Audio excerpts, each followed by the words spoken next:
investigations which promote transparency and openness. We must also remember that any untimely and unnatural loss of life is a tragedy, especially to the family and loved ones who bear that burden. And our work contemplates this fact. However, my role is to seek and obtain all evidence, apply the relevant law, and enunciate a clear decision. As such, my office has concluded its investigation into the February 25th, 2023 shooting death of Mr. William Tisdol on Main Street in the city of Springfield. As we have in the past, all relevant evidence and my final report will be made public. The facts are as follows. On February 25, 2023, Mr. Tisdol arrived at the MGM Casino at 1:55 a.m. and makes his way inside. He is observed going to the cashier before approaching a gaming table at 2:03 a.m. and sits down. At the table is a dealer and two patrons who were seated before his arrival. Mr. Tisdol and one of the patrons, wearing a yellow hooded sweatshirt, black pants, and a white and black hat, have a brief encounter where Mr. Tisdol is asked to sit out a hand. Mr. Tisdol remains seated at this table until 2:11 a.m. before getting up. He returns to the same table at 2:19, where an argument immediately ensues with this same patron who had asked him to sit out a hand. At 2:20, Mr. Tisdol and the patron stand up and confront each other. Mr. Tisdol is observed on camera reaching into his right jacket pocket during this confrontation. The two men continue arguing until Mr. Tisdol leaves the table at 2:23. The argument continues in front of the entrance to the poker gaming room. Seconds later, MGM security approaches and the two men are separated. Mr. Tisdol speaks only briefly with security before entering an out-of-service restroom at 2:24, which is the only time that he is off cameras while on the MGM property for the entirety of his time there. The other patron informs MGM security officers, that Mr. Tisdol told him he had a gun and was going to shoot him. Moments later, members of the Gaming Enforcement Unit, GEU, also speak with the same patron. The Gaming Enforcement Unit consists of troopers from the Massachusetts State Police and the Springfield Police Department. Massachusetts State Police troopers Santos and Cusack were present as the patron spoke with MGM security, informing them that the man he was arguing with had threatened to shoot him and said, quote, "Meet me in the garage." MGM surveillance then informed the troopers that the suspect was near the hotel lobby with a security officer. Trooper Cusack and Trooper Santos then proceed to the hotel lobby. Upon seeing the troopers approach, Mr. Tisdol exits the hotel lobby on Main Street at 2:29 a.m. and begins walking southbound on Main Street toward the Union Street and Main Street intersection. Troopers Cusack and Santos exited MGM and began following Mr. Tisdol from a distance. Springfield Police Officer Truex exited MGM and trails the troopers. At 2:30, Mr. Tisdol is observed crossing Main Street and turning left onto Union Street, heading eastbound. Troopers Cusack and Santos closed the distance with Mr. Tisdol on Union Street. At 2:31 a.m., they call out to Mr. Tisdol. Body-worn camera shows that Trooper Cusack called out, quote, "Hey man," which drew the attention of Mr. Tisdol. Mr. Tisdol then ignores various and numerous verbal commands, including to stop, show his hands, and remove his hands from his coat pocket. Mr. Tisdol then runs at an angle away from the troopers and nearly into the path of an oncoming vehicle. As the chase ensued, Mr. Tisdol keeps his right hand in his right-hand jacket pocket while his left arm swings free. Trooper Santos orders Mr. Tisdol to get your hand out of your pocket.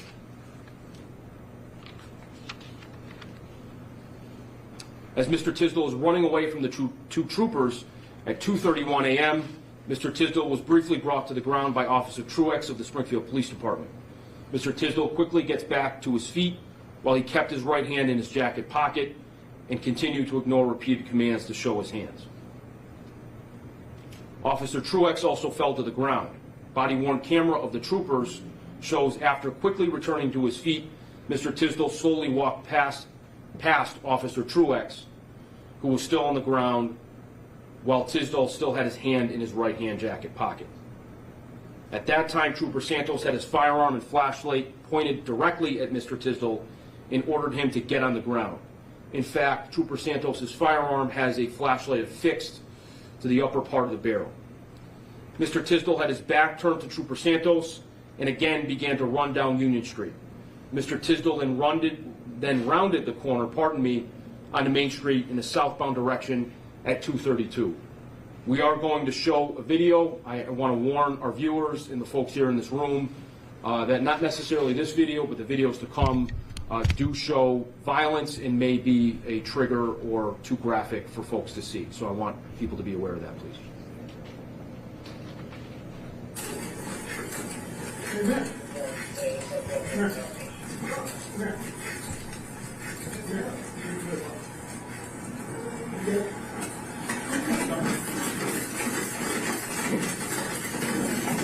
Get your hands out of your pockets.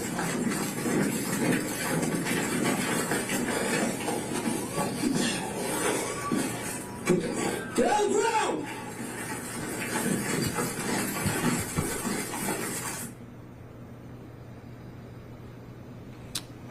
As Trooper Cusack now follows him around the corner onto Main Street, body-worn camera shows that he removed his bright yellow department-issue taser and was holding it in his right hand. Trooper Cusack turned left onto Main Street behind Mr. Tisdol on the sidewalk, while Trooper Santos took a wider angle and was running on the driving surface of Main Street. Trooper Cusack then called out to Mr. Tisdol, quote, "You're going to get tased." Trooper Cusack stated in his interview that he could see Mr. Tisdol look back at him over his left shoulder. Mr. Tisdol then turned around with a firearm in his right hand and fired several shots directly at Trooper Cusack.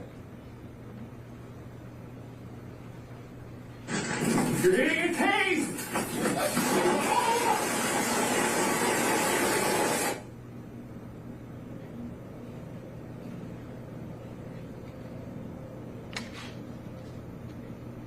The two still photos pictured here are taken directly from Trooper Cusack's body-worn camera as he comes under fire. The first photo is of Mr. Tisdol as he turns on the left of the screen. The muzzle flash is visible from Mr. Tisdol's firearm. Trooper Cusack is still armed with his taser, a device, of course, designed to only direct less than lethal force. You can see in the right picture with the blue arrow, see a white spot, which is a muzzle flash from Mr. Tisdol's firearm. As Mr. Tisdol is firing in the direction of Trooper Cusack, Trooper Santos returns fire at Mr. Tisdol. Trooper Cusack attempts to duck and turn to remove his firearm before he returns fire at Mr. Tisdol. It takes him several seconds to exchange his gun for his taser.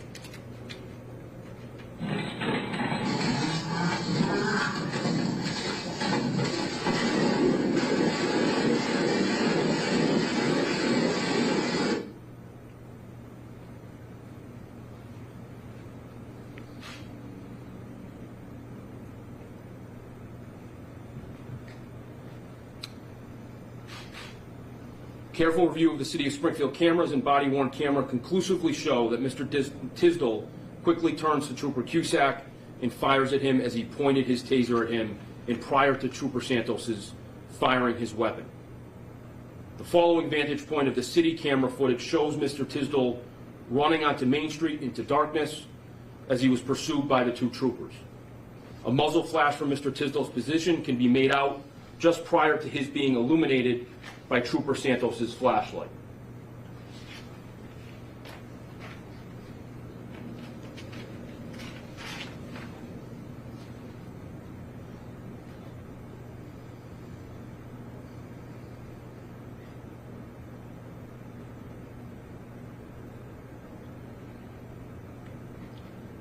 See there, and what's being focused on is the firearm that is dropped by Mr. Tisdol as he retreats.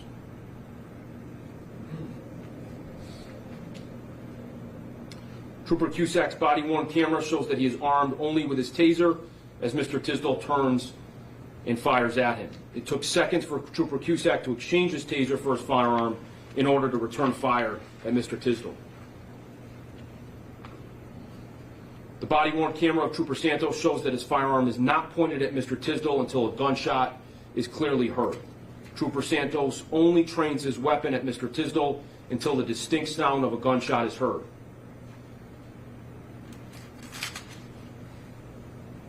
Based on all the available video, Mr. Tisdol turned and fired at Trooper Cusack before Trooper Santos aimed his firearm and fired at Mr. Tisdol.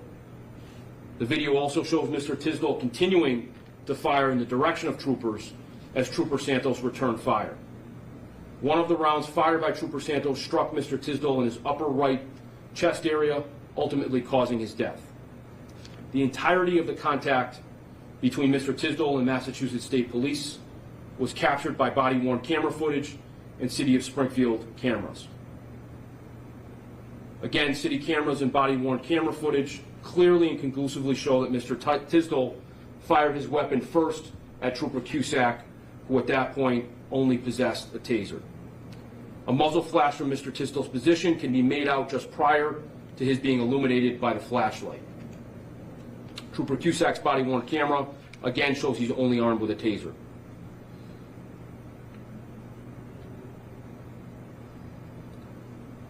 Troopers then proceeded to the back corner of CVS on Main Street as Trooper Cusack approached the corner with his weapon drawn. Trooper Santos warns him to be careful because he is right around the corner. As troopers round the corner with firearms pointed, they are met with a brick wall that is set back from the street. In front of the wall are bushes and other shrubbery. The troopers walk past the shrubbery while searching with their flashlights and observe Mr. Tisdol lying in the bushes. The troopers ask Mr. Tisdol about the location of his firearm, and he responds by saying, quote, "They've got him," and that he doesn't have a gun anymore. Upon learning that Mr. Tisdol had earlier dropped his firearm, Trooper Cusack called out the responding officers for a medical bag. Both Troopers Cusack and Santos immediately begin providing medical attention to Mr. Tisdol until additional officers arrive and take over. Responding officers locate a 9mm Taurus PT-111 semi-automatic pistol on the sidewalk of Main Street where Mr. Tisdol had been running and shooting as depicted in the still picture. This weapon contained a 12-round magazine. 8 unfired rounds were located in the magazine. 5 9mm shell casings were found on the sidewalk of Main Street. Massachusetts State Police ballisticians determined they were fired from the firearm that Mr. Tisdol possessed. Mr. Tisdol was quickly transported to Bay State Medical Center, where he was pronounced deceased at 3:08 a.m.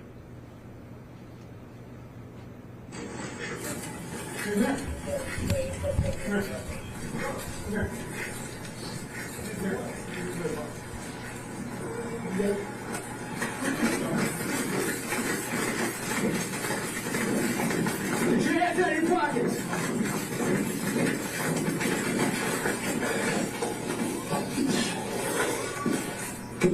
Get on the ground!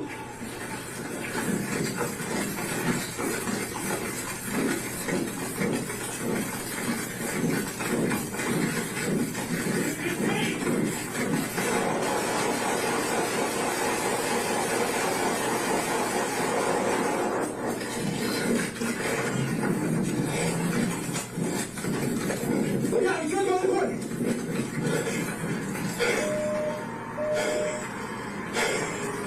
There you go. Hey! Let us see your hands! Let us see your hands! Let us see your hands! I'm dead. Where's CVS? Parking lot, send EMS. Hey! Don't move! Do not fucking move!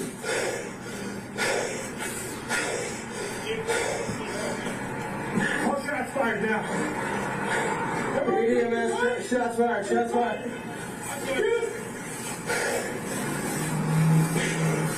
What's the gun? Where's your gun? Gun now. You had gun. I got it. You dropped the gun. I'm dying. I got it.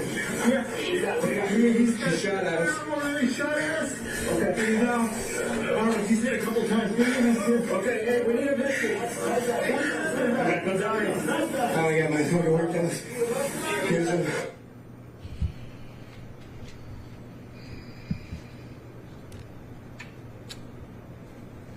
An autopsy was conducted on Mr. Tisdol by the Massachusetts Chief Medical Examiner.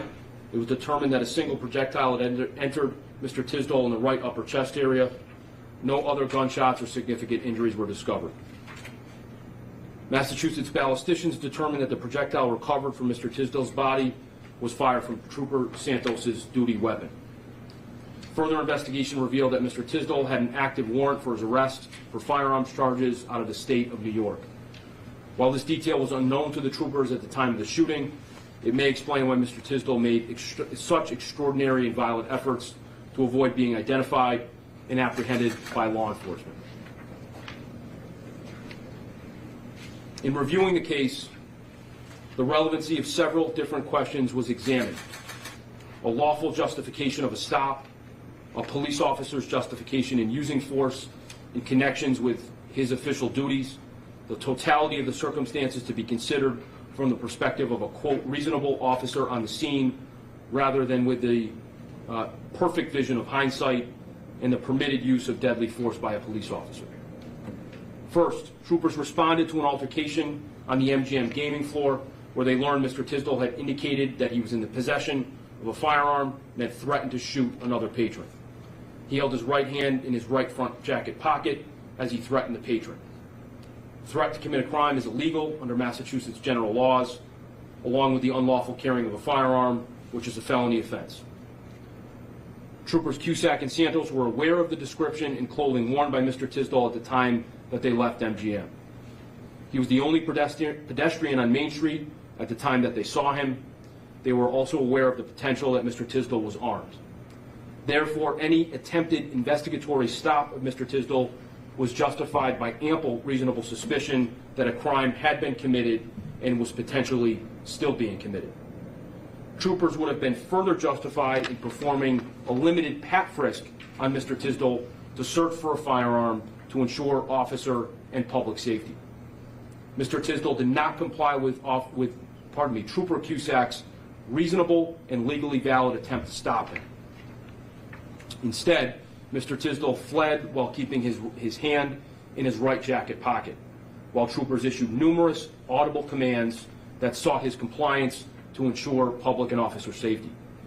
Further, Mr. Tisdol's actions served to fortify troopers' already reasonable suspicion that Mr. Tisdol committed a crime and was in possession of a firearm. At this juncture, however, Trooper Cusack accessed and drew his department-issued taser, which was reasonable and legally justified. Mr. Tisdol had already resisted Officer Truex's unarmed attempt to effect a stop. Undeterred by being tackled, Mr. Tisdol continued to flee while holding his right hand in his right hand pocket, which continued to portray to the officers and to any reasonable person for that matter that he was holding a weapon. A taser deployment would have been an objectively reasonable use of non-lethal force given the escalating danger in the aforementioned facts. The act of Mr. Tisdol pointing a firearm at Trooper Cusack constitutes a felony offense of assault with a dangerous weapon under Massachusetts law. Furthermore, the act of Mr. Tisdol shooting at Trooper Cusack constitutes multiple felony offenses, including but not limited to armed assault with intent to murder, attempt to commit assault and battery by discharge of a firearm, and assault with a dangerous weapon. Therefore, at the time Trooper Santos utilized deadly force by firing at Tisdol, he had a duty to arrest a person known to have committed a felony and who was in fact armed. Furthermore, he had the right to use force that was reasonably necessary to overcome the resistance by the person sought to be arrested. Moreover, Mr. Tisdol was actively using deadly force against law enforcement. There were no other objectively reasonable means by which Trooper Santos could have employed to protect himself and Trooper Cusack at that time. He had a duty to protect himself, he had a duty to protect his partner, and he had a duty to protect the public from Mr. Tisdol. Similarly, Trooper Cusack had the duty to arrest a known felon who was armed and actively shooting at him. Trooper Cusack also had a right to defend his own life and to defend the life of Trooper Santos. There were no other reasonable means to neutralize the threat posed by Mr. Tisdol other than resorting resorting to deadly force. Therefore, this investigation concludes that Trooper Santos and Trooper Cusack acted in the lawful exercise of their duties and used only necessary and reasonable force in both self-defense and defense of others. I have an obligation that in this instance requires me and my team to investigate and evaluate the circumstances of a death. I must do so in an objective, transparent, and clinical fashion. This duty is highly significant to many people, including a family that lost a loved one, including the law enforcement officers involved, and including the community at large. I have done this job. The results are clear and based on credible and uncontroverted evidence. I've also spoke with community leaders this morning. I've showed them the evidence. I've allowed them to ask questions. I answered those questions and had a very productive discussion with folks who represent the community. I can say with confidence that those community leaders, each person expressed their agreement and understanding of my decision, and I was very appreciative to have that. A short time ago, I also met with members of Mr. Tisdol's family, including his mother. I wanted to give them the courtesy of showing them this evidence, the video, and let them know of my decision and hear it from me directly before it was made public. I appreciate that time with them, and I provided them with all of the evidence to take and to view. On that day, the troopers went to work like any other day, not unlike any other person in this country who works to support their families. But on that day, those troopers neither expected nor wanted to confront an armed man who decided to turn his gun on two strangers in an apparent attempt to kill them. This is the daily reality for every person who has the courage and will to be a police officer. As we see more and more often, police officers on any given ordinary day are called to their most solemn and important duty to protect others. They charge into buildings where someone seeks to hurt others. They run towards the danger while others run away. They face guns, bullets headed towards them, and their own mortality. The actions of Trooper Cusack and Trooper Santos demonstrated remarkable courage and professionalism under the most threatening and harrowing circumstances. Their restraint, composure, and sound decisions exhibited exemplary training and extraordinary competence. Criminal charges are not warranted, and this investigation is closed.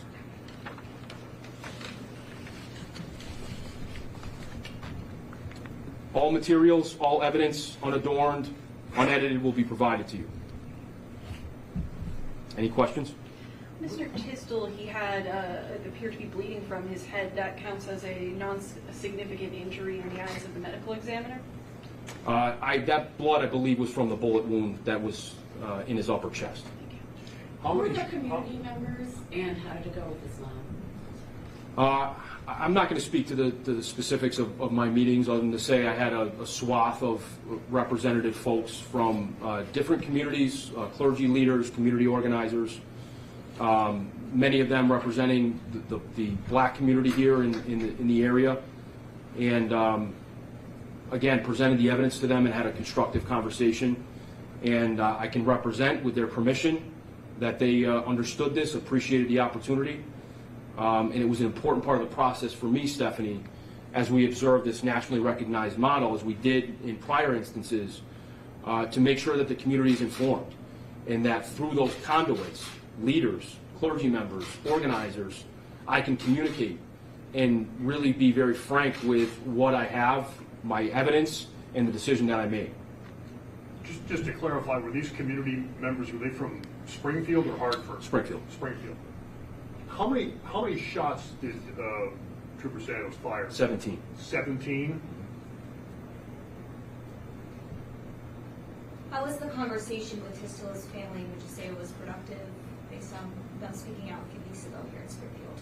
Yeah, I do want to respect the sort of sanctity of that discussion, but I can say that it was productive, it was calm, it was respectful, and it ended with pleasant exchanges, and my condolences. The body cam footage, the security footage, area seemed fairly well lit. Did that aid you in your investigation and come to its conclusion? You know, frankly, we're pleased and supported, frankly, by what police departments in this area, what the city of Springfield has done to install cameras, to begin the practice of wearing body-worn cameras, which in situations like this give us really uncontroverted, very clear evidence. So as an investigator, as a prosecutor, to be able to rely on witness statements and other evidence, forensic and so forth, but to have camera footage, as you mentioned, you know, in well-lighted spaces, was certainly important to us, and it makes for a very clear decision from this office. Body-worn cameras are relatively new to the Massachusetts State Police. Is this the first time that such footage has been available in an officer-involved shooting, I mean a trooper-involved shooting? I believe it is. Not entirely sure, but I believe that this is the first time with an officer-involved shooting death where the Massachusetts State Police were equipped with body-worn cameras. I'm sorry if you mentioned this before. Are the officers back on duty? Were they ever taken off duty? They have been taken off duty, awaiting the conclusions of this investigation, as far as I know, and that's, of course, up to the Massachusetts State Police. Aside from the outstanding firearms charge, is there anything else that you know about Tisdol's background, criminal background in this? Do you know anything about him that you can share? I do know that he had significant interaction with law enforcement over the course of his adult life in a few states. Has there been any communication with leaders in Hartford? Were they interested in knowing what happened or reach out to your office at all? We have not received contact, and I have not had any affirmative conversations, no. My responsibility, of course, is to the voters and the people of Hampden County, and where this occurred is my concern. Any other questions? Thank you. Thank you. Well, there'll be a press release going out with a link on it that will give you access to all the unedited video and the various reports that have been filed on this campus. What are Thank you, guys. All right, so